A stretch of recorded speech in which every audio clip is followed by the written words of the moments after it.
তো ভারত যদি বাংলাদেশে আধিপত্যবাদ বিস্তার করতে চায়, বাংলাদেশের 18 কোটি জনগণ সেটা রুখে দেবে।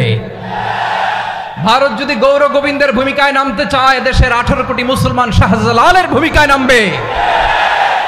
বন্ধুত্ব ইজ ওয়েলকাম, দাদাগিরি নয়। ঐক্যের কোনো বিকল্প নাই। গত 50 বছর তো দেখেছি এ ডিসইউনিটি, অনৈক্য, বিভেদ, বিচ্ছিন্নতা আমাদেরকে কোথায় নিয়ে গিয়েছে। এই যে দেখেন, কিছুদিন আগে আমাদের বর্তমান নেতা ডক্টর ইউনূস, উনি সব রাজনৈতিক নেতৃবৃন্দদেরকে ডেকেছেন একটা ইস্যুকে কেন্দ্র করে।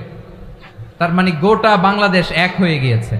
আমরা সবাই উদ্বেলিত হয়েছি, উচ্ছ্বসিত হয়েছি, ঠিক কিনা বলেন? রাজনৈতিক নেতাদেরকে ডেকেছেন উনি, আমরা এক হয়েছি। এরপরে ধর্মীয় অঙ্গনের যে লিডাররা, বিভিন্ন ধর্মের, শুধু মুসলিম না, সবাইকে ডেকেছেন, আমরা ঐক্যবদ্ধ হয়েছি। এটাকে বলে ন্যাশনাল ইউনিটি, জাতীয় ঐক্য। যে কোনো ধরনের কনস্পাইরেসি, ষড়যন্ত্র, আধিপত্যবাদ মোকাবেলায় জাতীয় ঐক্যের চেয়ে মোক্ষম হাতিয়ার আর নাই। আমাদের একটা প্রতিবেশী দেশ আছে, আমরা আমাদের দেশ নিয়ে যত ভাবি, তারা তার চেয়ে বেশি ভাবে। কথা বুঝতেছেন না? আরো ভেঙে বলতে হবে। হ্যাঁ, আমরা আমাদের দেশ নিয়ে যত উদ্বিগ্ন, এদের আরো টেনশন বেশি। বলেন, আমাদের দেশে শান্তি আছে না নাই? আমরা হিন্দু মুসলিমে কখনো দাঙ্গা লাগে? আসতে বলেন, কেন লাগে? ওদের পূজা পার্বণে আমাদের মাদ্রাসার ছেলেরা যে পাহারা দেয়, চিল্লায় বলেন ঠিক কিনা? আমাদের তাফসির মাহফিলের সময় ওরা ডিস্টার্ব করে, ঢোল বাজায় না। ওদের পূজা পার্বণের সময় আমাদের তাফসির মাহফিলের ডেট হলে আমরা চেঞ্জ করে দেই। সুবহানাল্লাহ, কি সাম্প্রদায়িক সম্প্রীতির রোল মডেল। আর ওই বাংলাদেশের ব্যাপারে তারা অনেক ডিসইনফরমেশন ছড়াচ্ছিল। ভারতের অনেকগুলো গণমাধ্যম, আমি জেনারেলাইজ করব না, আমাদের প্রতিবেশী দেশের সব গণমাধ্যমকে আমি দোষ দিতে চাই না। অনেকগুলো গণমাধ্যম তারা ডিসইনফরমেশন শেয়ার করেছে। ডিসইনফরমেশন আর মিস ইনফরমেশনের পার্থক্য আছে। মিস ইনফরমেশন না জেনে ভুল বুঝে একটা মিথ্যা বা ভুল তথ্য ছড়িয়ে দেয়া, এটার ক্ষমা আছে, এটার কি আছে। আর ডিসইনফরমেশন মানে ইচ্ছা করে, প্ল্যান করে, ম্যাপ করে, ছক এঁকে মিথ্যা, গুজব, রটনা সোশ্যাল মিডিয়ায় ছড়ানো, এটার ক্ষমা আছে? আওয়াজ করে বলেন, ক্ষমা আছে? ভারতের কিছু গণমাধ্যম তাই করেছে। আমরা ব্যথিত হয়েছি, আমাদের হৃদয়ে রক্তক্ষরণ হয়েছে। আমাদের প্রতিবেশী দেশকে বলতে চাই, আমাদের দেশ নিয়ে আপনাদের ভাবার দরকার নাই। নিজের চরকায় তেল দেন, নিজের দেশ নিয়ে ভাবেন। গত মাসের ভয়েস অফ আমেরিকার রিপোর্ট, বাংলাদেশে সংখ্যালঘু জনগোষ্ঠী আগের চেয়ে বেশি নিরাপত্তা পাচ্ছে। Report voice of America, Muslim report নাকি? মুসলিম জরিপ, ভয়েস অফ আমেরিকা। কথা বুঝে নাই বোধহয়। ভয়েস অফ আমেরিকা কি আমাদের রিপোর্ট না? ভয়েস অফ আমেরিকার জরিপ, বাংলাদেশের সংখ্যালঘু জনগোষ্ঠী আগের চেয়ে ভালো নিরাপত্তা পাচ্ছে।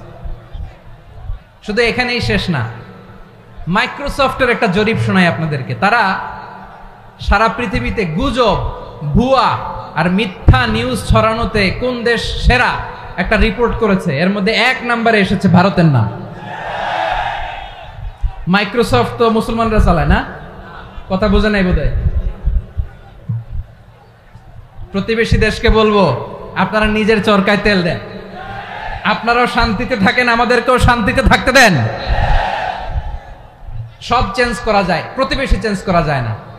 আমাদের ল্যান্ড তাদের ল্যান্ড, পাশাপাশি। আমরা চাই তারাও সুখে থাক, আমরাও সুখে থাকি, ঠিক কিনা? কিন্তু প্রতিবেশী হলে বন্ধুত্বপূর্ণ আচরণ করতে হয়। প্রতিবেশী যদি বন্ধু না হয়ে প্রভু হতে চায়, এরকম দানব প্রতিবেশী কেউ চায় না।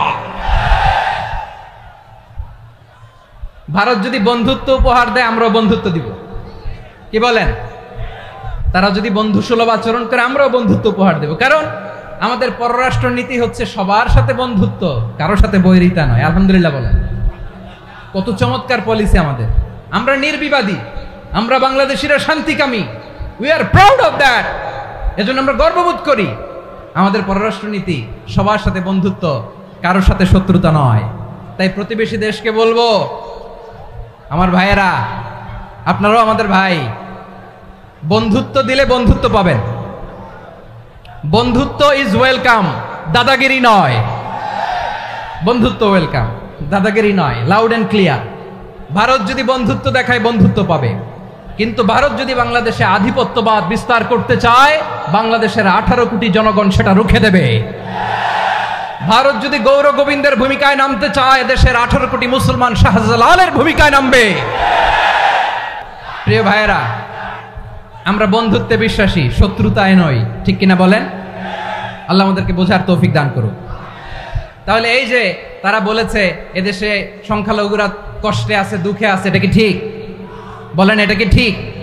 না, তারা ডিস ইনফরমেশন শেয়ার করেছে, এটা ঠিক নয়। আমার প্রতিবেশী বন্ধু রাষ্ট্রকে বলবো, আপনারা এটা করবেন না, এটা করবেন না। আমরা শান্তিতে আছি, আপনারাও শান্তিতে থাকেন, আমাদেরকেও শান্তিতে থাকতে দেন। এই যে চিটাগাংয়ের অ্যাডভোকেট আলিফ হত্যাকাণ্ডে গোটা বাংলাদেশ আমরা ধৈর্যের পরাকাষ্ঠা দেখিয়েছে, চিল্লায় বলেন ঠিক কিনা? আমাদের নেতা আমাদেরকে ডেকেছে, আমরা শান্ত থেকেছি। আমরা শান্ত থাকতে চাই, আমরা ঐক্যবদ্ধ থাকতে চাই। যে কোনো ষড়যন্ত্র রুখে দেওয়ার জন্য ঐক্যবদ্ধ প্রচেষ্টার কোনো বিকল্প নাই। এবার আওয়াজ করে পেকুয়ার ভাইয়েরা বলেন, আমরা ঐক্যবদ্ধ জীবনযাপন করতে চাই কি চাই না? আল্লাহ তাআলা সে নির্দেশনাই দিচ্ছেন। আল্লাহ তাআলা ইরশাদ করছেন, ওয়া'তাসিমু বিহাবলিল্লাহি জামিআন ওয়া লা তাফাররাকু ওয়াযকুরু নি'মাতাল্লাহি আলাইকুম إذ كنتم أعداء فألف بين قلوبكم فأصبحتم بنعمته إخوانا وكنتم على حفرة من النار فأنقذكم منها كذلك يبين الله لكم آياته لعلكم تهتدون আল্লাহু আকবার পড়েন। আল্লাহ বললেন, ও গোলামেরা শোনো, ওয়া'তাসিমু বিহাবলিল্লাহি জামিআ, ও আমার গোলামেরা সবাই মিলে আল্লাহর রশিকে আঁকড়ে ধরো। আল্লাহর রশি হলো ইসলাম, আল্লাহর রশি হলো কোরআন। আল্লাহ বললেন, কোরআনকে আঁকড়ে ধরো, ইসলামকে আঁকড়ে ধরো। একা একা আঁকড়ে ধরলে চলবে না, জামিআ সবাই মিলে আঁকড়ে ধরো। এই আদেশটা আমাদের জন্য দান করেছেন কে? আল্লাহ তাআলার নির্দেশ, ওয়া'তাসিমু বিহাবলিল্লাহি জামিআ, সবাই মিলে আল্লাহর রশিকে আঁকড়ে ধরো। হাবলুল্লাহ মানে আল্লাহর রশি, হাবলুল্লাহ মানে কি? রশি। এই হাবলুল্লাহ আল্লাহর রশি বা আল্লাহর রজ্জু দ্বারা উদ্দেশ্য হচ্ছে ইসলাম। আল্লাহর রশি দ্বারা উদ্দেশ্য কি? তাফসিরে অনেক ব্যাখ্যা এসেছে। এরকম পরিস্থিতিতে তাফসিরের সূক্ষ্ম সূক্ষ্ম বিষয়গুলো আমরা শোনাতে চাই, কিন্তু পরিবেশ হয়ে ওঠে না। আল্লাহর রজ্জু বা আল্লাহর রশি দ্বারা উদ্দেশ্য হচ্ছে ইসলাম। আল্লাহর রজ্জু বা আল্লাহর রশি দ্বারা উদ্দেশ্য হচ্ছে কোরআন, কারণ কোরআন আমাদেরকে ঐক্যবদ্ধ করে, ইসলাম আমাদেরকে ঐক্যবদ্ধ করে। চিল্লায় বলেন ঠিক কিনা? এজন্য আল্লাহ বললেন, তোমরা আমার রশিকে আঁকড়ে ধরো, বিচ্ছিন্ন হয়ে না। আমার দেয়া নেয়ামতগুলো স্মরণ করো। যখন তোমরা ছিলে শত্রু, তোমাদের মধ্যে হৃদয়ে আমি আল্লাহ ভালোবাসা ঢেলে দিলাম, ফলে তোমরা সবাই ভাই ভাই হয়ে গেলে। তোমরা সবাই ছিলে জাহান্নামের কিনারায়, জ্বলন্ত অগ্নিকাণ্ডের পাশে। আমি আল্লাহ দয়া করে ঈমানের বদৌলতে তোমাদেরকে আগুন থেকে ফেরালাম। আমি আল্লাহ দয়া করে তোমাদেরকে জান্নাতের পথ দেখিয়ে দিলাম। সুবহানাল্লাহ পড়েন। এমন পথ দেখালাম যেই পথ তোমাদেরকে জান্নাতে নিয়ে যাবে, পথের দিশা তোমরা পাবে। লাআল্লাকুম তাহতাদুন। প্রিয় ভাইরা, তাহলে আমাদের যে ঐক্যবদ্ধ থাকতে হবে, এই নির্দেশটা কার? নাকি মন মতো আমি বানায় বলতেছি? আওয়াজ করে বলুন, নির্দেশটা কার? আল্লাহ। তাহলে আমাদেরকে ঐক্যবদ্ধ জীবন যাপন করতে হবে। প্রিয় ভাইরা, ইসলাম আমাদেরকে ঐক্যবদ্ধ করে। ইসলাম আমাদেরকে কি করে? সংঘবদ্ধ করে, ঐক্যবদ্ধ করে। বিচ্ছিন্ন হওয়া যাবে না। বিরোধ, বিচ্ছিন্নতা, মতানৈক্য, এগুলো আমাদেরকে ধ্বংস করে, আমাদেরকে দুর্বল করে। আর আমাদের ঐক্যবদ্ধ প্রচেষ্টা আমাদেরকে বিজয়ের দিকে এক ধাপ এগিয়ে নেয়। চিল্লায় বলেন ঠিক কিনা?